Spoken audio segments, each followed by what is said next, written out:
not all the money in your 401k belongs to you. You heard me right.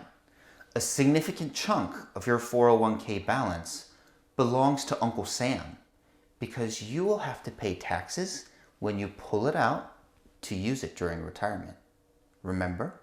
Wouldn't it be awesome if you had a retirement account that had money that can be pulled out without any taxes? That's why today I'm going to tell you everything that you need to know about the Roth IRA.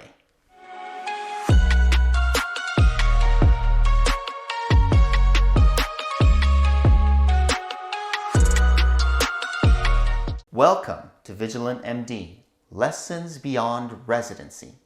I make videos to educate medical trainees like you about personal finance related topics. Tax-deferred retirement accounts like a 401k or a 403b are amazing because they give you a tax break now on your contributions. On top of that, all of the growth on those contributions will be tax-free. However, all good things must come to an end, and you will eventually pay taxes when you withdraw the money during retirement. That means when you check the balance of your 401k, you are looking at money that hasn't been taxed yet. And Uncle Sam will always want to get his cut. During retirement, your withdrawals will be subject to federal and state taxes. Now, let's talk about the Roth IRA. And for clarification, this is not to be confused with a Roth 401k. First of all, the Roth IRA is named after Senator William Roth of Delaware, who along with Senator Bob Packwood of Oregon introduced legislation in 1989 to propose what they called an IRA Plus. This concept has since evolved into what we now know as the Roth IRA. IRA stands for Individual Retirement Account.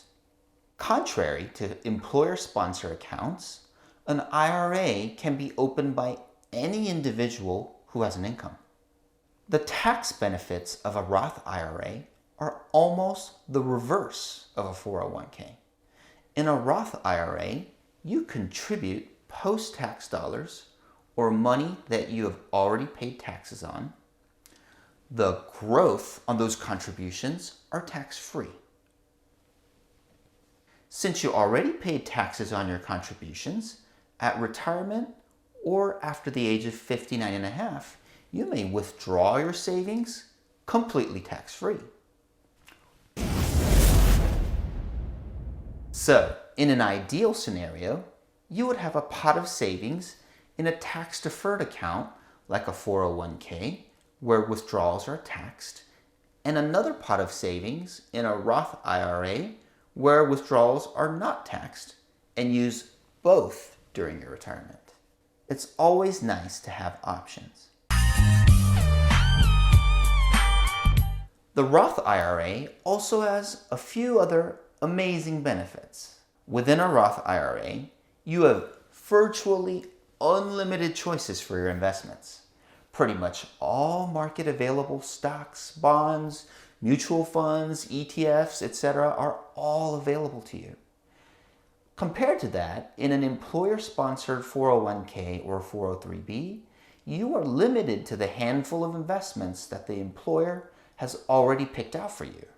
That means a Roth IRA offers you more freedom to pick the specific investments that you want to put your money into. Second, the money that you contribute into a Roth IRA can be taken out anytime without tax or penalty. So if you have a Roth IRA and you put in $10,000 and it grew to be $12,000, you can take out the money that you put in, $10,000, at any time without paying taxes, even before the age of 59 and a half. It's only the growth or earnings that you cannot take out until the age of 59 and a half or at retirement without penalties. I actually had to do this this past year when I was buying a house and needed to make a small withdrawal and there were no tax consequences. Third, let's say you unfortunately die before using all of your Roth IRA.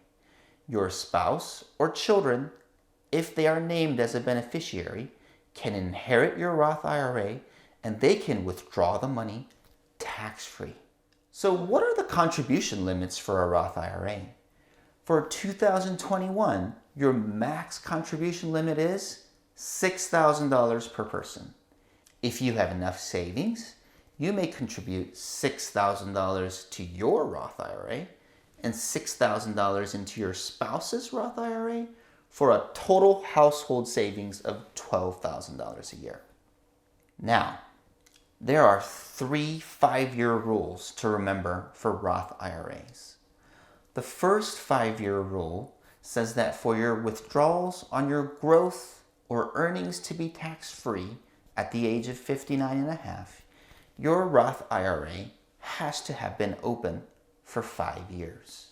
The second 5-year rule is that if you converted a traditional IRA or a 401k to a Roth IRA, you have to wait 5 years for the earnings to be able to be withdrawn tax-free. The third 5-year rule says that if you pass away, your Roth IRA earnings can be withdrawn by your beneficiaries tax-free only if your Roth IRA was open for more than 5 years.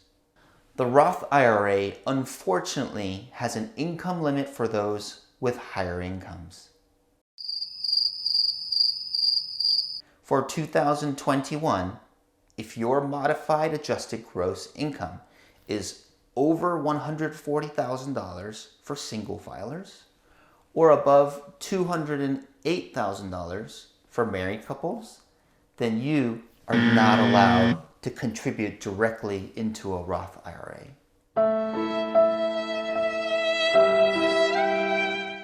However, there is another path for people in that situation, and that is known as a backdoor Roth IRA. The backdoor Roth IRA will be covered in a future video, so stay tuned. Thank you so much for watching till the end. I hope you learned something from this video about Roth IRAs. It actually takes a long time to plan and make these videos, so if you enjoyed it, please leave me a comment down below and let me know what you learned. Also, hit the like button down below and subscribe to my channel for completely free personal finance topics. See you guys next time.